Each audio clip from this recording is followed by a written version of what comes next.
Greetings, disc golf fans. We are back with coverage of the Birdie Open 2022 Newark, Delaware. This is an A tier, and this is Gatekeeper Media's coverage of the MPO lead card. I'm Andrew Fish, joined in the booth by Nick Hanson. Hey folks, how we doing today? All right, Nick, we've made it through the front nine.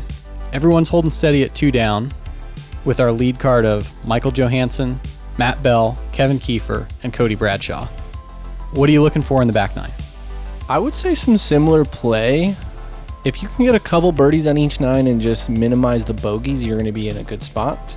But I think it's easy to get bogeys, and it's harder for the birdies. So yeah, the back nine definitely plays a little tougher. If you look at that round 2 front nine leaderboard, we got a couple people on that chase card moving in good position. So if you want that lead card spot on the final day, this entire card is going to need to make a push as we go into the back nine. And here we are, hole 10, 615 feet. It's a par 4. Players are going to try and get just back where we were to then hopefully get up here. Pretty technical tee shot. I would say a lot of right-hand players will throw the cut sidearm. I know Matt threw it yesterday, but it looks like he's opting for the backhand today. Yeah, I wonder if that's a damage control thing or if he's figured something out in the meantime. That's up there pretty far, but it's probably a little bit too left to make a real move. Yeah, and I think that's the issue with the normal hyzer route if you throw it this way. However, it looks like MJ got the pushing hyzer flip shot that's going to ride that fairway, as you can see here, and he's doing it significantly up the fairway. Yeah, possibly a little pinched on the left, but good movement. You see they're leaning on the cooler, tournament director Vince Sutlick. Vince has been very involved with the Delaware disc golf scene for quite a while as the tournament director for this event, as well as fundraising director for the last few years when the tournament was an NT. We really appreciate locals like that. I'm on tour, Nick, you're on tour. It makes a huge difference when you have a committed group of folks who believe in their course, believe in their tournament year round. Yeah, it's exciting to see their excitement for their events, I would say, more than anything to me. Mm-hmm. Kevin leaves it a little bit inside, but turns out he's got a good alley when he's right behind the short tee, huh? Just head up there, check the distance. Yeah, and so from there, you've got a distance from the tee sign, and then you range find from your lie to the tee sign, and then add. That's a lot of math. I just want to be accurate. So this is in the neighborhood of probably 480 to the basket. Kevin's going to attack. He drifts right and kicks hard left. Way too much. As you see, if you're on that left side, it's really quite pinched. Yeah, you were talking about the backhand kind of drifting that direction.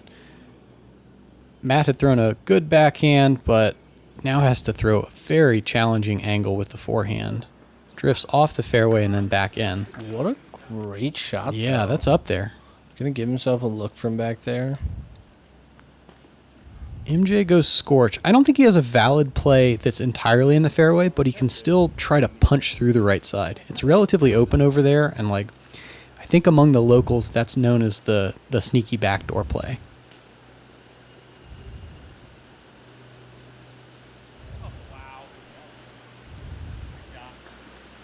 Is that Cody or Kevin over there? I'm not sure who that was, but it was a good shot. It must have been Kevin. He was a little further back on his second. Good out there. Put him in position for a drop-in bar. Sit down. And So bad. almost a floater in for the par. Yeah, he looked to be running the basket there. Hi, baby. Solid layup. MJ able to putt, but he's going to end up taking his 4. This is Matt for his 3 bid, and we know he loves his distance putts.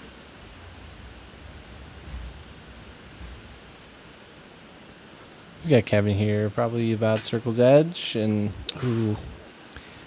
So we mentioned it in round 1. This had been a par 5 at one time, only 60, 80 feet longer. And you can tell that it still kind of has those teeth of being a par 5 or a par 4 that scores almost like a par 5. Yeah, par is very good on this hole. You'll see a couple birdies here and there over the weekend, but the majority of the players, I would say, are taking par, if not worse. Mm-hmm. I thought it was interesting that Matt threw a backhand, but then he threw the chop sidearm for a second anyways. So Yeah. he still threw the same 2 shots that like I throw. Yeah. Very interesting way to get to the green, but here we are at hole 11, 600 feet, par 4. It is a little bit downhill, but it's a very tight gap. The initial shot for me, I want to move from left to right and then fade a little bit at the very end so that way you have a good upshot. There's multiple ways to attack this hole. Matt's kind of leaned on this flippy green distance driver throughout these 2 rounds we've seen him on film. Heiser to stand up. And look at that drift. I don't know if you can play that a whole lot better. That is very, very good. Yeah, way down there, he'll Wow. have the left side alley, which is probably the preferable line into the green. MJ's going to go scorch, try to follow that. Too much Heiser angle out of the hand. Great second kick, though. You see him give the little point. If he's not walking off, he'll he'll still tell you what he thinks of the shot.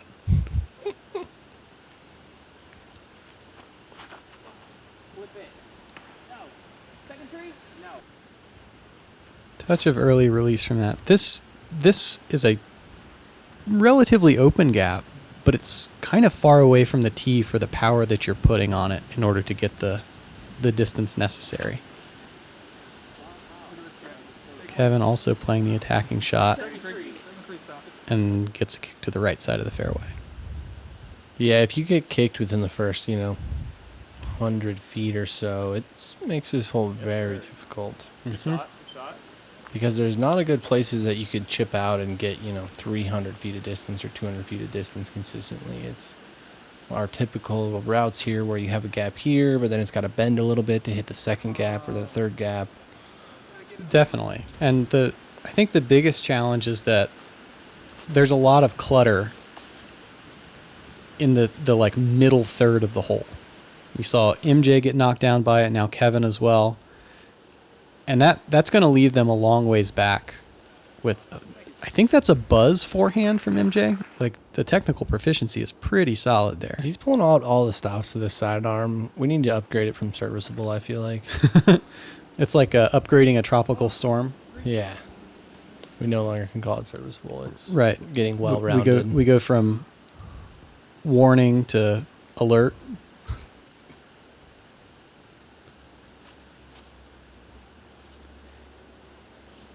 And Matt's actually going to use the right side. Plays a little bit of a hyzer. Those 2 shots on this hole are so clean, though. So fun to see in a tough hole like this. Cody with a long jump putt that leaves him a little bit of a disappointingly long par attempt.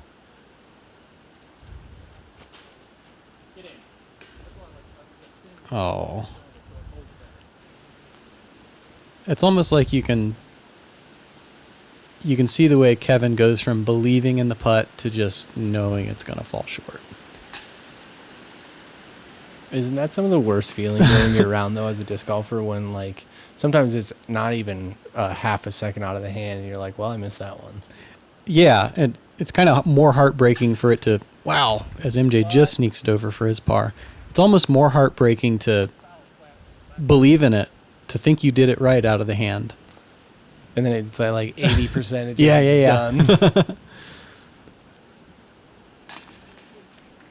Matt for the bird.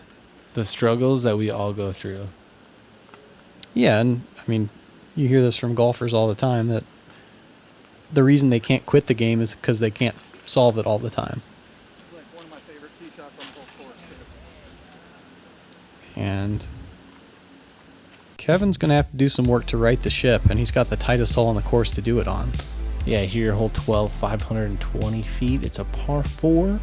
The landing zone is about here, so that you can then go left and get down this fairway.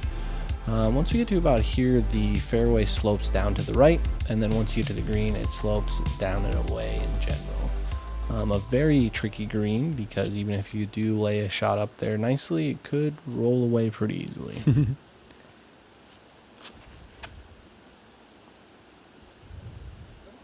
Matt throwing a good shot that drifts a little bit. He may have made it far enough to have a kind of an early gap and an opportunity to approach. It'll be manageable from there. MJ doing MJ things down the That looked fairway. almost perfect. Right?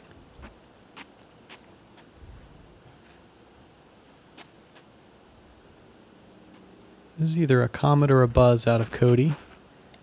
He's been leaning on that hyzer flip quite a bit, and he gets all the distance he needs. He's going to have a similar location to Matt.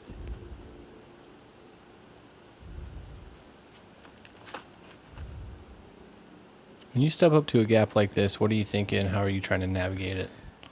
A lot of it goes into practice rounds, figuring out like what shape is viable to maximize the width of the gap as the disc flies. Like this is made wider by a baby flex shape with a right hand backhand. But that's not necessarily my preferred angle. Matt bringing out a little trick shot overhand here. And it seems like he's going to be cut down early on the left side. The next thing is, like, what mistakes can I afford to make? It's like this kind of calculation of the negative that I then need to turn into the positive of, I can execute this shot reliably, therefore I will choose this disc and this release angle. There you have it, folks. Breakdown from Fish himself. Well, it's easy to talk about. It's so hard to do it. Jimmy McIlvaine, the course designer, will, people will say this hole is so tight, or he'll say it's too tight. Well, Jimmy will tell you it's wide enough to drive a truck down. I've done it. So is that what equals a wide enough fairway? I mean, it depends. In this case, I think it's perfectly fair. It's a relatively short par 4 that's all about placement, not power. Yeah, 2 good placement shots will get you out there. Oh, woo! Oh, What happened there? I think it kind of just was too far right, so it didn't get enough chains, and the amount of power it had going downhill slipped out that right side. It's one you'd like to have, but you can't necessarily count on it. Okay. If I could take a tap-in birdie on this all week, I would every time. Oh, good heavens. Every tournament. Maybe even a tap-in par. Or sorry, that's what I meant to say. Tap-in par. Cody tapped in his par there. Yeah, par on this is fantastic for me. Yeah, definitely. Hole 13 here, par 3, 360 feet.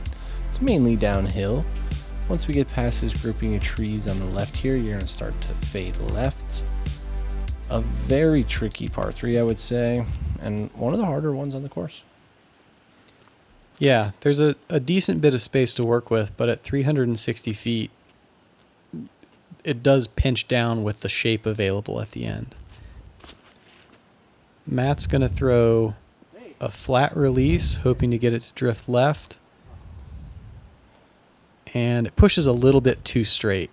And that catches kind of the late grove. He'll end up with some kind of uphill look at it.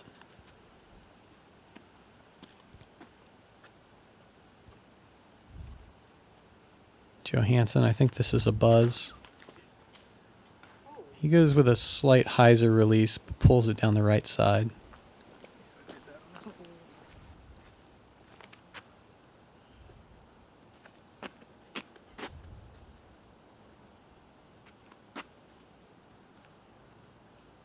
Cody Bradshaw, Virginia Woods player. He knows what he's doing on holes like this. Oh, no. Good release, but leaking right. And this is one of the few holes that has out of bounds on the right side. All right, green flag. Green is good, baby. Yeah. I got green. He may not be out of the woods, so to speak, yet, though. The angles down there are challenging.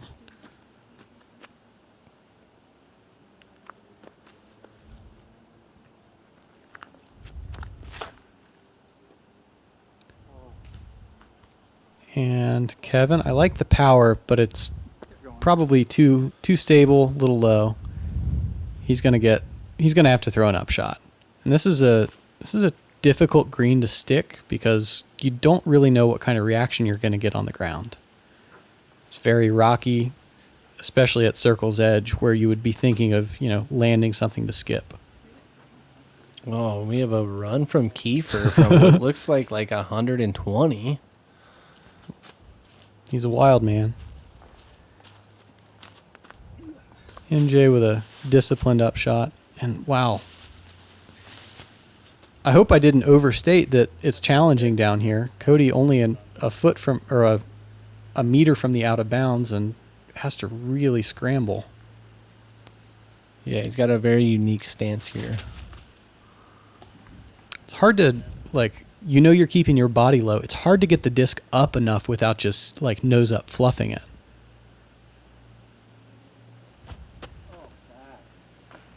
Oh, thought we were about to get a Matt Bell jump putt there. Yeah, it looked pretty good, just 2 nose down. So we see our card playing the hole over par together. Yeah, that's... you hate to see it, but having played here enough, I know it happens in a hurry. And we'll be right back after a short break.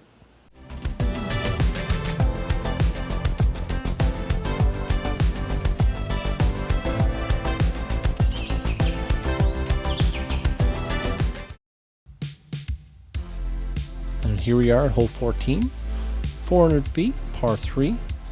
It's going to be a pretty straight shot, but you either need to fade to the left or you kind of need to turn a little bit and then fade out through the end through those trees.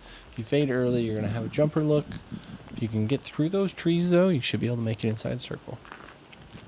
And the left to right breeze is going to complicate things here. We see Matt trying to play the hyzer flip. As the wind gets under it and the flippiness of the disc, it just keeps going right. It's a little stiller for Cody. This is either a vulture or an undertaker. Fairway driver play. Look good. And he goes through some stuff, but gets himself in putting range. You would think that with the woods, you wouldn't feel as much of the wind. But I definitely noticed it during the event that the wind definitely can still cause issues. Yeah. With these tunnels. Iron Hill is normally pretty calm. It does lie, a little bit high, but with the density of the trees, you rarely feel that much on the ground. For whatever reason, this weekend, it actually did pick up. And Johansen going to play the hyzer flip with a scorch. Depends on the ground action. Sometimes you just get stopped dead by the profuse boulders. Yeah, and as you can see, they're all over the fairways, the greens, a little bit everywhere. Yeah, it's pretty neat. Iron Hill was originally, well, at one time it was used for ore mining, which just based on what you see on the ground, it makes sense, huh? Sure does.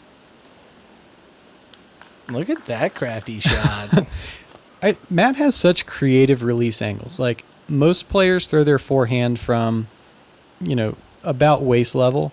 Most of Matt's releases are pretty high, shoulder level. And on that case, he goes baby Anheuser from basically his head. The headwind. Oh. A little bit higher, though. A little bit Couple good runs from our competitors. As we have Kevin Kiefer here. It's a good par save. Great par save.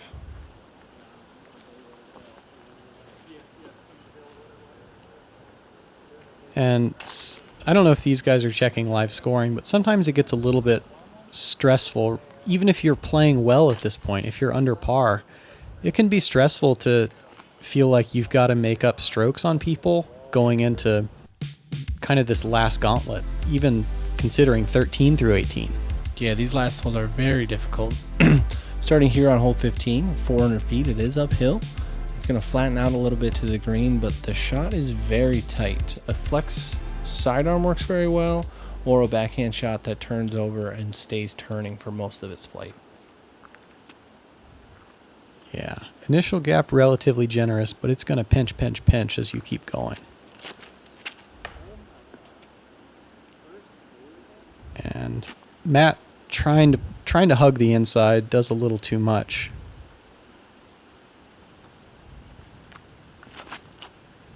Cody goes forehand, a little bit of a flippy disc. That makes it up the hill. It's not really in birdie range. Oh, it's rolling still. Yeah, he works his way over to the short tee pads fairway. And I like this. I like this a lot. Thank you. Oh, it's so good. Yeah, if you're gonna pure a backhand drive on 15, that's how you got to do it, Nick. Wow, I think he deserved a replay on that one. We should talk to the Gatekeeper guys about that. It's definitely in question, but we probably got a good one coming. All right, Matt's second. Yikes. And it doesn't get easier from here. This is going to have to be a weird high release.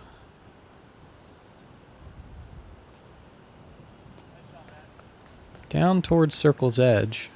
That's not the putt you want for bogey. But it's not a bad play from back there. I feel like he's in a good spot, and he has an open look to, save what he can. Yeah, if we're thinking about taking golf shot by shot, he did what he had to do on his second and his third and now on his fourth. You just never quite know what result you're going to get. MJ. That's so saucy. Watch how early he goes to get his mini. It's not even halfway. Into He's a like, headwind. "Yo." It's still above the bucket. How do you have that much confidence in your disc is going to actually do what you think it's going to do?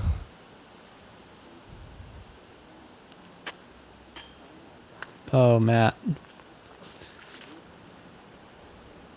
All right. I want to see this from Kevin.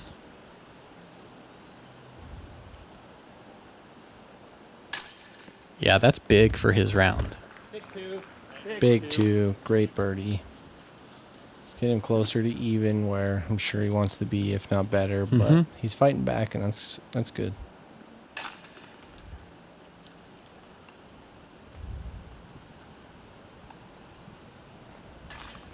And Matt for his 5. No, I don't think I've ever seen one on the card. And Matt Hammerston on the chase card. Look out for this guy. Another Virginia Woods player, moving really well here. You see his tee shot on hole 5, the par 5. He goes forehand on his second. And good distance. He's going to put himself in a spot where he could get up and down for his birdie. Another forehand. And Nick, you had talked about taking that left side. Hammer doesn't quite give it the width and gets knocked down early. But from just outside 100 I told you feet. that's the birdie route. Look at that. Oh, man. See? That's the kind of thing that like special rounds are made of. We see him here on hole 9. Plays the fairway driver to flip and drift. All right, that's a good spot. Another flex forehand. Throwing, I think that's a distortion. Leaves him with a circle 2 look. Hammer's very good from this range, and he's going to dunk that. These are some great birdies he's stringing together. Yeah. Or not necessarily stringing together, but the ones we get to see here. Here we go on 11. Oh, what a beautiful tee shot. Yeah, very nice flip and ride. That last tree on the right there, you either want to go right or left of, and as you can see, he chose left. And Yep. you have this. Once again, 2 choices here. He takes the sidearm route, and I would assume he's got another made putt here. Consistently throwing backhand followed by sidearm on this course. Yeah, It's great for him. showing he's got all of it. That was 5 down through 11 for Hammer. He'd go on to finish the round at 6 down, which is a total of 9. That kind of sets a mark that this lead card has to be looking for. Yourself here on the 18. It's always nice to get a birdie on the last hole of the day, and 18 is one of the hardest holes on the course. What are you looking at here? This is, boy, I had about 6 bad options. Elected to go with a kind of turnover forehand with a tracker. And I'm... Did you get up there deep? Yes, I did. Oh, wow. I'm pretty thrilled with that result. So that would put me at 8 down for the tournament, or for the round, 11 down for the tournament. Here we are on back to our lead card on hole 16. 600-foot par 4. It's very challenging off the tee. One main gap to hit that most players are then going to go right to try to then fade out. To have a look at this last gap here towards the green. Multiple options. They're all very hard though. We've seen Kevin be very aggressive with his disc choices off the tee. No exception here as he goes distance driver to drift right. And what a smash. Yeah, that's up there. That we're thinking standstill putter from that location. That's so far. No. Cody off the fairway to back on. So early. Those are my favorite kicks here. Unfortunately, you're not allowed to request it. It kind of just happens for you. MJ with the flippy scorch. And he knows it. Yeah, that's nicely done. Right where he wants to be. Good landing spot for him.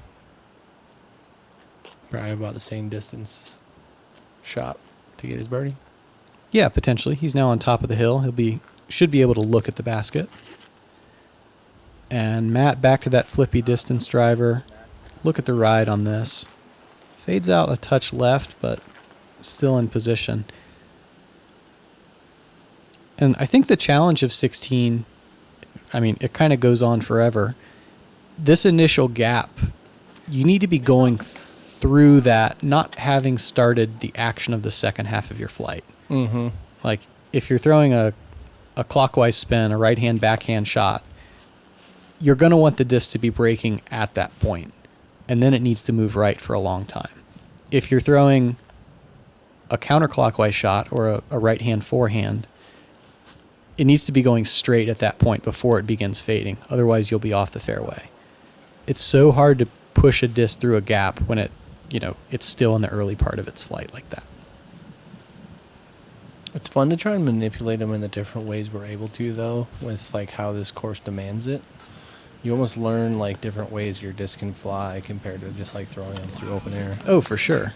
And Nick, tell me about that shot. Just give me one word. That was so perfect. But like I said, he was gonna have two same distance shots to get his birdie, and Yeah, I think he probably did the same disc, to be honest. really nice straight shot, punching gaps to finish. And Matt up here to about circle's edge. He'll He's also over have here a chance. just trying to craft his way to as many birdies as possible if we can. And that's how you do it with shots like that. For sure. And again, this is only round 2. It's too early to really be looking at scores, but they probably have to sense that everybody was packed up pretty well after the first round. There's a lot of folks who are still very much in contention.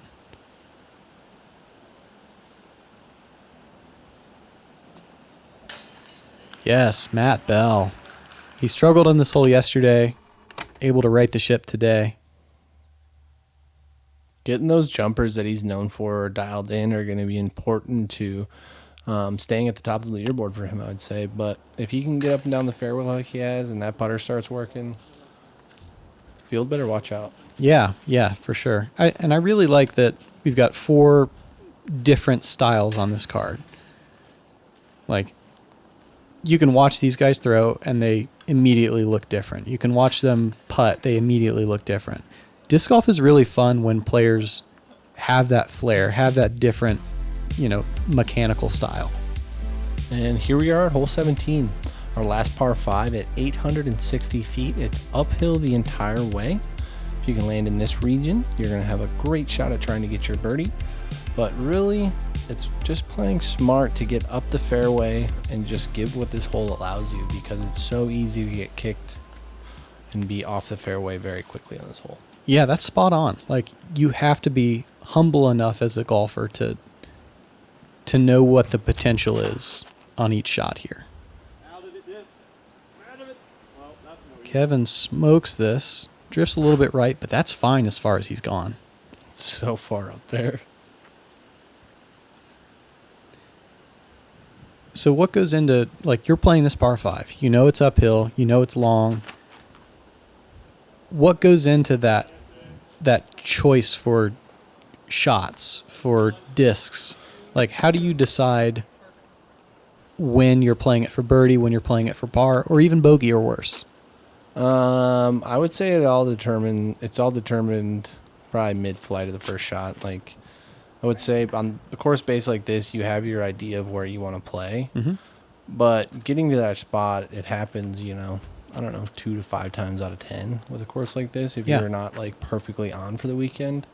So realistically, once that disc leaves your hand, the result of that first shot is, what you're playing for. And I feel like a course like this, you have to be continually changing your game plan for a hole. Yeah. So like where Cody is, you've now changed from I can get a birdie to how can I make a par? Exactly. What do I need to do to get myself into position to make sure I don't take bogey strokes at this point? Because I'm not in that bad a position, but I'm not in that good a position either. Right. Matt goes pretty far, but he's very right side.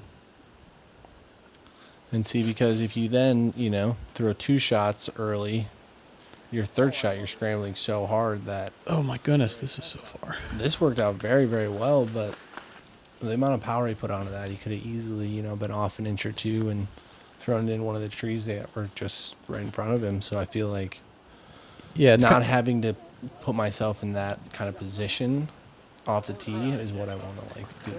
Right. It's kind of like that shot worked for Cody, but he also accepted a lot of risk while he was doing it. Exactly. Matt for his 4th now. And that's a good discipline shot. He knew he was not going to take a par unless he throws something in. Just gets it back to the middle, and he'll be able to pitch up the putter. Oh, goodness gracious.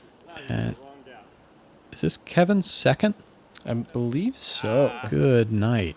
And he got extremely far up there again, throwing that left to right moving shot using all of the fairway.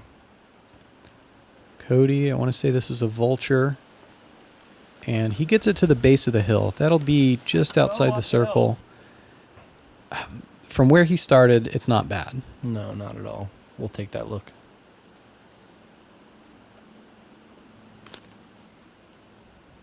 And I apologize. Matt was actually a little further back than I thought. He's going to go mid, full flight. And an absolute park job. That's clutch. Like, Nick, talk to us about how stressful it is to be throwing your par shot from that far back. This is one of the hardest holes in the course, and to put yourself in that position after struggling a little bit already, that was a very clutch shot by Matt Bell. Yeah. And probably one of the harder shots he's thrown all around, just to, 1, execute, but 2, the type of shot it is. Very tight gap, uphill, turning over. Yeah. Like, just good ability to mentally reset and not think about, oh my God, this is for par. What happens if I screw it up? Meanwhile, Kevin. Thinking he almost had a throw in, it looked like. So let's get this from the catch cam. Go in. Oh, you Wow. Oh, it kissed Touches it. chains. That's so crazy. Oh, a throw in for eagle would have been so sick. That historically, Seppo Paiu is known for making an eagle on this hole. There have not been many. I think that might be the only one in sanctioned play. And Cody's par save here from down under. Look at that uphill putt he just made, and what a save! The risk he took on that third shot is showing here how it paid off. Yeah, and why he chose to do that. It put himself in a position to get up there and have a look for par. Yeah, Cody's good for a couple of those around. Very strong circle 2 putter. Way to go for saving. Oh. You see MJ wanted that. Yeah, just barely slid out of there. No. What a heartbreak. From touching chains to eagle to tapping in for par. Mm. That's why we come back every day, right? Those missed opportunities Yep. that we know we could have got. Yep. So those are some... I think Matt may actually have had taken a bogey there, but wildly different ways to get to those scores. And here we are on hole 18, 630 feet. It's a par 4. Players want to get past this tree, and if they can get into this fairway here, they're going to be in a decent spot. But really, it's going to be the upshot that is most crucial here to get your birdie. Yeah, good. Yep. Please. And we'll have Kevin Kiefer up here first.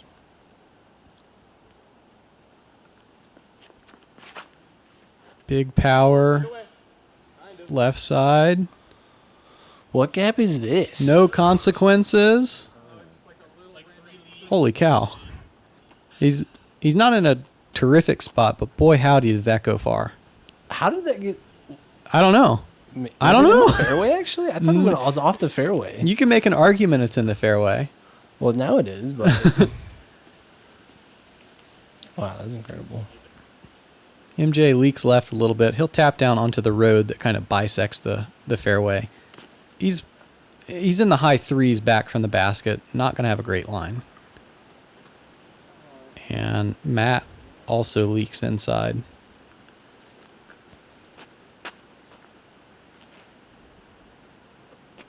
Is that a Zeus he's picking up? Cody electing to go big here.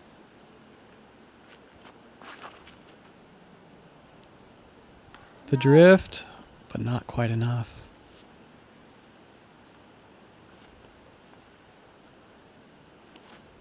And from here, goes with a forehand roller. I think it was just a forehand. Yeah, tucked on the left side. Tough up and down unless he's got a decent hyzer lane to work with. And you got to be impressed with MJ's ability to just hit that gap, know that birdie is not in play. He's always just dropping my jaw. I'm just like, wow. He throws just such smooth shots through the woods. Yeah. Matt with the big aggressive forehand. And this will be Cody playing that hyzer. It's hard to get it to stand up enough, but he gets to circle's edge. That's very well done from that spot. And is this Kiefer's second shot here? Yes. He's going to be playing the same type of gap as Cody. Oh, no. I'm sorry. He plays the skinny inside left. And I have a rule about hole 18, Nick. Let's hear it. Don't play the left side. I mean, Kevin did it. Matt's going to do it. They're both going to have opportunities off of it. you might need to go back to your piece of paper and I guess. see if you did the math right on that one. I mean, look, checklists and books aren't built on draft one. that's true. It's true. Matt with that jumper range. He should run straight over the rock to collect that. No, he goes through. I love it. Oh, and I love how it has that like flutter, but there's never a doubt most of the time that it's going in or not. Yeah. Like this one, the one on I think 16, they both kind of have that same flutter, but out of the hand they look great. Mm-hmm. Like good pace, good angle control. Cody, very nice. That's a great par save from where he started.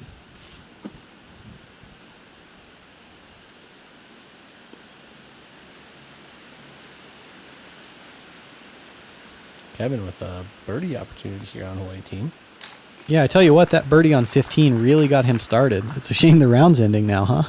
Yeah, he got himself under par, which is very impressive, and should always had a hat high on that and going to tomorrow being excited. For sure. And MJ gets his disciplined par. You see our card finishing at 8, 6, 5, and 3 overall on the weekend. And that's going to put them still in contention for the win as we go into Sunday round 3 play. From the chase card. What is this we have here? Yeah, that's right. Yourself in the lead at 11 under par? Mm-hmm. And Hammerston, we saw some highlights from him. It's going to be a big finish here. It's going to be a battle. I'm excited for it. Well, once again, we thank Birdie Disc Golf Supply for their sponsorship of this tournament. We thank the locals. We thank all of the Patreons of Gatekeeper. We look forward to joining you in round 3 for the final round MPO coverage. For Gatekeeper Media, I'm Andrew Fish. And I'm Nick Hanson. We'll see you on the next one.